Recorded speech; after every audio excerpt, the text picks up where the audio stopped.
Alright, Mo. Alright, we in there. Alright, Mo. So I know I'm late. This gonna be solar eclipse and Chitra, Virgo. 26 degrees, 56 minutes. Right. So new moons is time for withdrawal and intention setting. Right. It give us a theme, an idea, the theme for the month ahead. A solar eclipse is like supercharged intentions, right? So instead of just a month ahead, it give you an idea about the things for the next 6 to 9 months ahead. You dig what I'm saying? So solar eclipse take place in the sign of Virgo as a sign of obstacles, purification, enemies, conflicts, vices, addictions, physical ailments, your overall health. Right, work, shit like that. And then the star Chitra is associated with design, creativity, beauty, making weapons, warfare, shit like that, right? So in this report, we're going to discuss what a solar eclipse is. We're going to talk about Virgo for a minute. Then we're going to speak on Chitra, the correspondence, and then the themes of that star. And then we're going to talk about the presiding deity or the archetypal energy. All right, sure enough, right? And then like little other shit that I've been noticing, right? So what is a solar eclipse? A solar eclipse is a moment of alignment between the sun represent the soul, the moon represents your spirit, your mind, and then the earth representing your body and the structures that you create. So the moon intersects the orbit of the sun around the earth, and it creates electromagnetic points, mathematical points. One is ascending, one is descending. So one is the dragon head, and then one's the body. The dragon head Rahu represents the urge for a new experience, the urge for material enjoyment and gain, whatever the fuck. Ketu, the body of this serpent, represent a surrender to God. It's where you let go of shit, right? So in Vedic astrology, eclipses are seen as omens of disruption. They create a destabilization in the environment on the outward level. So that's like weather and natural disasters and shit. On the inner level, they are causes for transformation and a shift in the path of life. So usually during eclipse season, like you might have loved ones and shit, they gonna pass. You dig what I'm saying? It usually don't be so crazy. It's just like they gonna die in their sleep type things. You dig what I'm saying? And it's time to surrender, let all that shit go, right? So what is Virgo?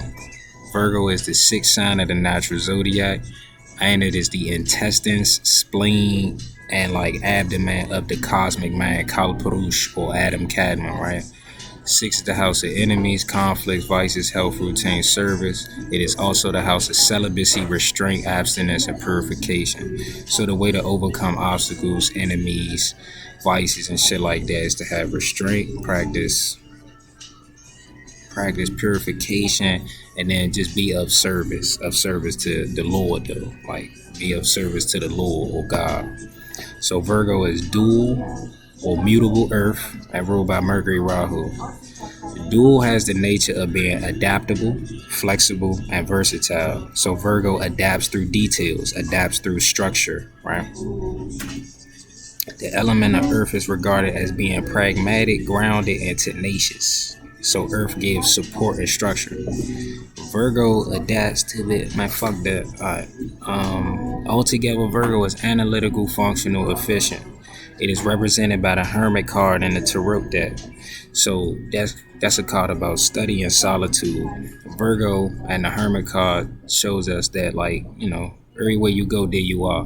And you really only gonna find yourself when you by yourself. And the path to finding yourself is walked alone. You dig what I'm saying?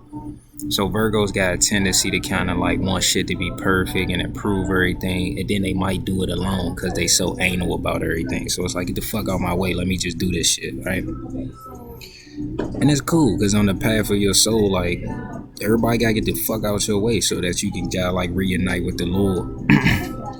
So Virgo is ruled by Mercury and Rahu. Mercury is a planet of intelligence and speech. So Virgos are very intelligent. They got a way with words. They're very skilled in certain hobbies and things like that. You dig what I'm saying? Uh, uh, uh, yeah. Rahu is a shadow planet, so it's not really there. So Virgo's got a hidden side that you might not see.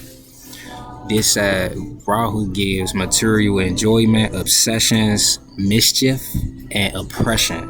You dig what I'm saying? So Virgos, like the Virgos I know, they seem real friendly on some Mercury shit. That's how they come off. But then on the other side, they always want to fight, always looking for an issue, and addictions. Like maybe they drink, maybe they smoke, whatever the fuck they do. They might just fuck. I ain't gonna hold you.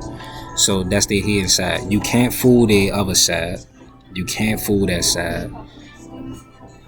That part of them will kill you. Like it ain't even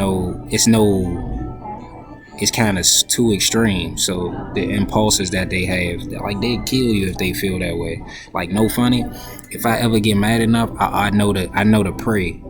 And instead of praying that I don't do nothing, I pray that the Lord put you in my hands so I could just like take you out. And if you don't end up in my hands, I know it wasn't your day. And that's the other side of that. I got Virgo ascendant and shit, so it just be like that, right? So it's like, cause they so seemingly put together on the surface, cause of the Mercury and all the purification and shit. It's like they actually present their negative shit to you in a very kind of like a neatly shown manner. You might not know, but you know it's like something's up with this motherfucker. Me and Stretch was talking, right? And we was saying, I'm thinking the theme for the next 6 some odd months. Everybody's a goofy until proven different. And we'll get into that later, right? But I had to get that shit out. So what is Chitra? Chitra is the 14th lunar mansion in the Mazzaroth. It spans from 23 degrees at 20 minutes of Virgo to 6 degrees 40 minutes of Libra.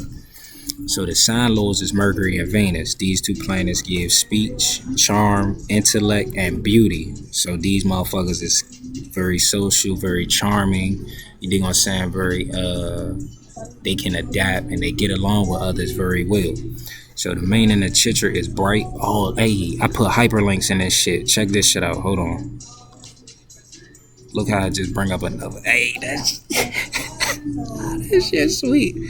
Alright, fuck all that though. So meaning of Chitra is bright, wondrous, variegated. So it suggests charm, beauty, versatility.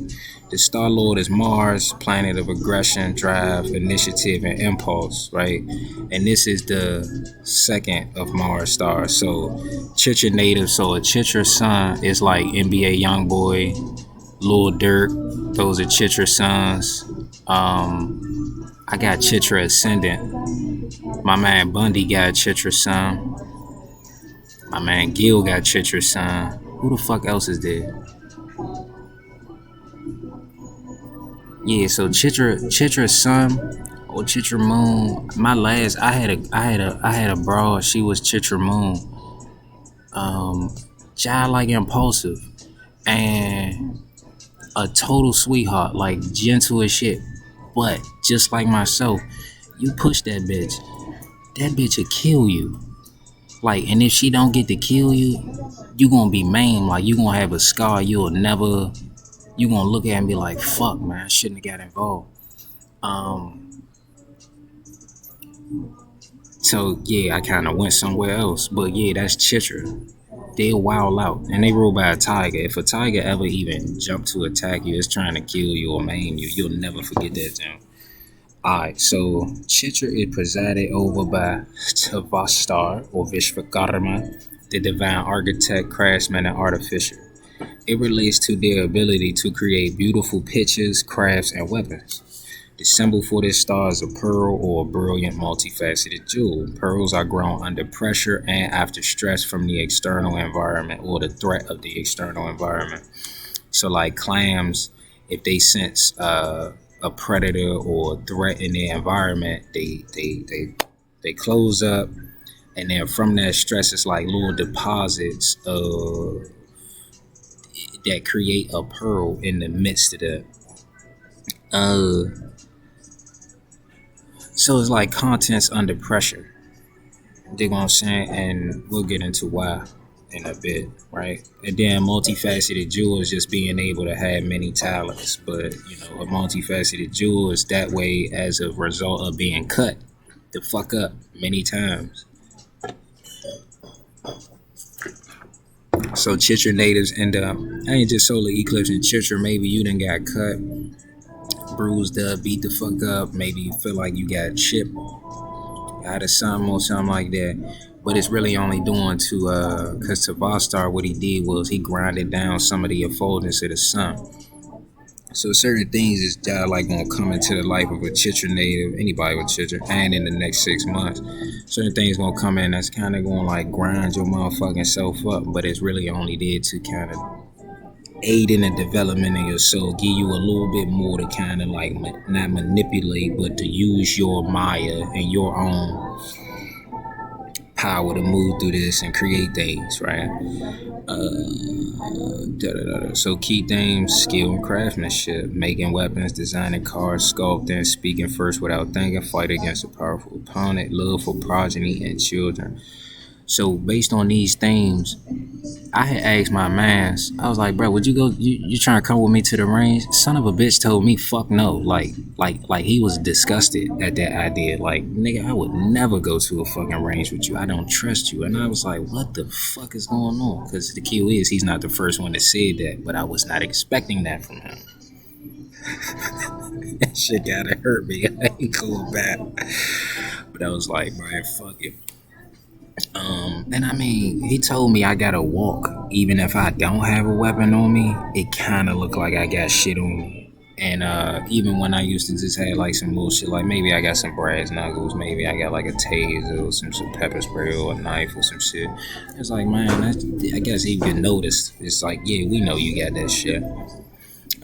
Love for progeny and children. I like kids, bro, but motherfuckers do weird shit to kids, and I don't like that. Like, I realize I might black out. I don't even want to hear no shit about, like, you know. But I do love kids and shit, man. So who is the deity? Tvastar, Vishwakarma. Tvastar is the old name for the energies of this archetype. It is the Vedic name for the celestial archetype, the creative potential that exists before the state of creation and the modes of existence. Tvastar is the celestial divine archetype. He fashions into everything in a state of pre-creation. And I thought about scripture from the Quran, 31:34. Come on, redirect me. So it says, verily Allah, with him alone is the knowledge of the hour. He sends down the rain and knows that which is in the wombs. No person knows what he will earn tomorrow, and no person knows in what land he will die. Verily Allah is all knower, all aware of all things.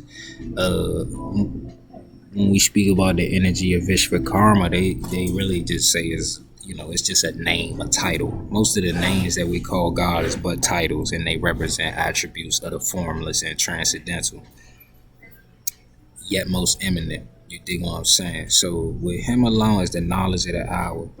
An hour is like it's a unit of measurement. So therefore the Lord is that which measures things. He knows all the measurements and designs and whatever of everything. He sends down the rain that is to support in your growth. You dig what I'm saying? And knows that which is in the wombs. He knows about your sojourn, even when you kind of like may forget yourself and shit like that. When you are surrounded by total fucking darkness, submerged in the waters, he knows what's going on. You know what I'm saying? Take comfort in that, man. Glory to God. All right. So the Puranic name for this deity is Vishwakarma. Right? I'm gonna open this up because I fucking with the hyperlinks. So Vishwakarma means all maker, a craftsman deity. Used as an epithet for any powerful deity, right? Any powerful deity. Because Vishva, right? Hold on. Bring my shit up, bitch. Because Vishva means world or universe. But then world or universe, you got the material world and universes, and then you have the spiritual worlds and universes. And then karma means anything that is in a state of doing or action. So Vishwakarma is the creator of all that moves and does things in the universe, right? All right, da da da da da. So so the root of karma is kr, which means do, make, perform, or accomplish. So Vishwakarma is all that is created or all that is accomplished is measured or proved, designed, right? So Vishwakarma is the divine architect. He designs everything in a state of pre-existence and pre-creation, right? Vishwakarma causes action in the universe. Karma is like a seed that is planted. Our actions will cause effect. Hold on. Our actions will cause an effect, or our actions are the effects of the divine cause. Alright, so you will want to be in alignment with the action and that which is being done. So the word for moon shares the root for menses, which in month, measure, all that there. Alright, fuck that. Now, Chitra is 3-level tamasic. That means inertia or ignorance. But then Thomas is ruled over by Lord Shiva, right? So that's Shiva Guna. Shiva is annihilating, transformative, and transcendental, right? Shiva, another name for Shiva is Ananta Shesha, the endless remainder, the unlimited creative potential, that which always remains at the end of creation and even before creation. And we were saying Vishwakarma is a state of the Lord that exists before this state of creation and before the modes of existence. You dig what I'm saying? So like Chitra natives kind of gonna go through some like real heavy karmas and heavy situations in their life and shit like that. Like usually be family shit. And the Shakti is the power to accumulate merit, because to get yourself out of that bullshit, you kind of got to do better deeds. You got to do, greater deeds and good works. Vishwakarma designs the entire world for all of the deities, the transcendental ones, the demigods, the devas, the asuras. You dig what I'm saying? So it's just, if he designing those things like in a state of pre-creation, it's always good. It can't come off as like less than stellar. It really is stellar in its form and in its essence. Alright, next, I'm getting carried away. So Vishwakarma then is the unmanifest creative power and creative action, right? Chief disposer. Vishwakarma, a disposer is a person that puts a thing in a particular frame of mind, in a particular position. So therefore, and then Vishwakarma created the Sudarshan chakra. So that is Ananta Shasha. It is the thing that holds up all the worlds. So it causes action in the world. It's a predecessor to talent and magic. There is a scripture of the parable of the talents. So God gave us talents and skills so that we might use them in the marketplace. But the real reason God gives talents is so that you can glorify, the attributes of the Lord, right? So the parable of the talents. We're gonna open this up. So God does not endow people with identical or necessarily equal gifts. And God does not expect identical or necessarily equal results from everyone's work. In the parable, one servant makes a return of 5 talents, another one makes it 2 talents. The master praises both equally. It's important to observe that both servants invest for the benefit of their master. You dig what I'm saying? For the glorification of God. It's a parable. And they return to him not only with his original investment, but also what they make on his behalf. When we say that everything we have is a gift from God, we do not mean that what we have belongs to us now instead of to God. We mean that it is a privilege to be entrusted with talents, resources, and opportunities to work towards God's purposes in the world. The implication of the parable is that if we do so, we take our place among all the faithful, trustworthy servants of God, no matter how big or small our accomplishments may seem. You know what I'm saying? So a talent is like your ability to accomplish the work of the Lord. Chitra take place in the house in the sign of service and devotion. And then it goes into the second half goes into the sign of the marketplace where you go and trade shit. You dig what I'm saying? So oh yeah, you'll what is that? If we go 6, 7, your work or your gift is to be of service to the Lord. And how do you be of service to the Lord? By sharing your gifts with the world or the marketplace, other people.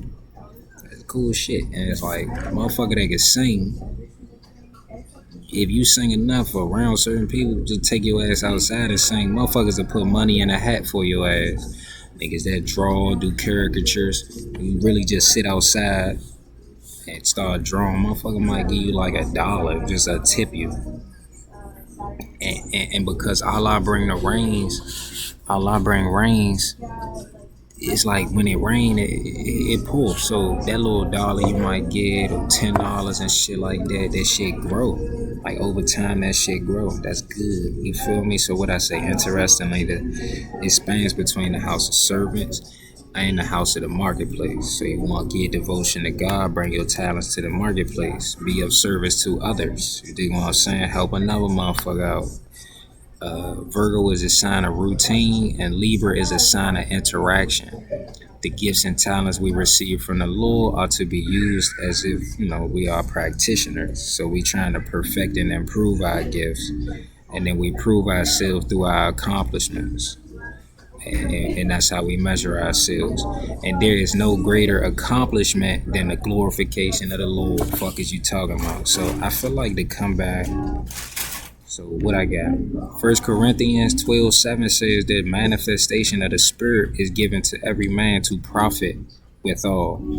And the Spirit it's like a lightning flash. It has a quickening effect. It corrects and it's of the benefit of man, right? Spirit is willing and the flesh is weak. So it's not hard to overcome the temptations of the flesh and those enemies. So the enemies in astrology is called shadripus. They call them thieves. It's like thieves in the temple.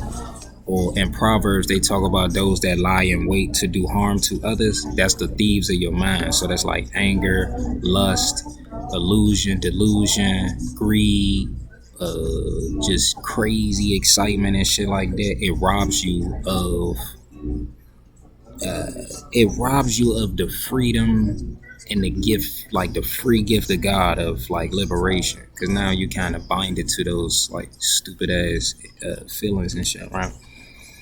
So spirit is willing and the flesh is weak. The spirit can do what the flesh and senses cannot, and that is accomplished. The flesh and the senses can only receive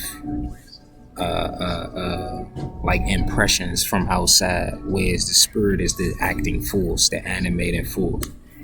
So the Lord is a disposer to dispose minds to bring someone into a particular frame of mind, to arrange into a particular position. Man proposes, God disposes. It is the Lord who has the coloring, and his coloring, who has a better dye than Allah, right? A better color than Allah. So, that coloring puts things into a proper frame of mind. I'm a child, like, hold on, how far am I? It's like 23 minutes.